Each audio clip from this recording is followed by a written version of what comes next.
لي جامي نجح على المسكوتشو هذا يجيكم خفيف خفيف ريشه، صدقيني راح ديريه وانتي فرحانه ومهنيه انه راح ينجح. ندهنوا المول تاعنا بالزبده والفارينه اول حاجه، وهنايا الوقت ثاني راني مسخنه الفرن على 160 درجه. كما راكم تشوفوا المول غلفته بالفرينه. هنايا الوصفه تاعنا فيها 4 بيض، 200 غرام سكر، لافاني، ونخلطهم مليح. البيض يكون بحراره المطبخ، بحراره المطبخ باش يطلع لنا مليح. كما راكم تشوفوا هنا نطلعوه حتى يبيض مليح هو والسكر. هنا في هذه المرحله نحبس وندير له 100 غرام حليب و100 زيت، 100 غرام حليب و100 غرام زيت، ونطلعهم شويه. نزيد لهم انا ملعقه تاع معجون مشماش ولا اي معجون تحبوه، الذوق اللي تحبوه ديروه.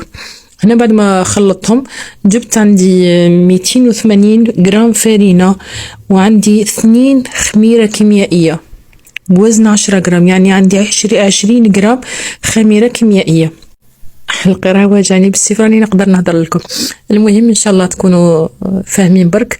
المهم 280 فرينه نغربلوها مع 2 خميره حلويات يعني 20 غرام، نغربلوهم ونكونوا مطفين الباطور. دروك نخدموا بالفوي كيما كان حتى نشوفوا الفرينه كامل تخلطت مليح، ولات العجينه تاعنا بدون كتل وتبان كرطبه وشابه.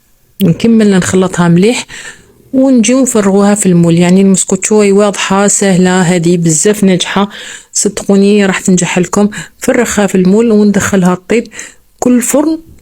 وكيفاش انا الفرن تاعي دات لي نص ساعة من التحت، كي طابت لي من تحت شعلت لها من فوق، طلعت لي الله يبارك.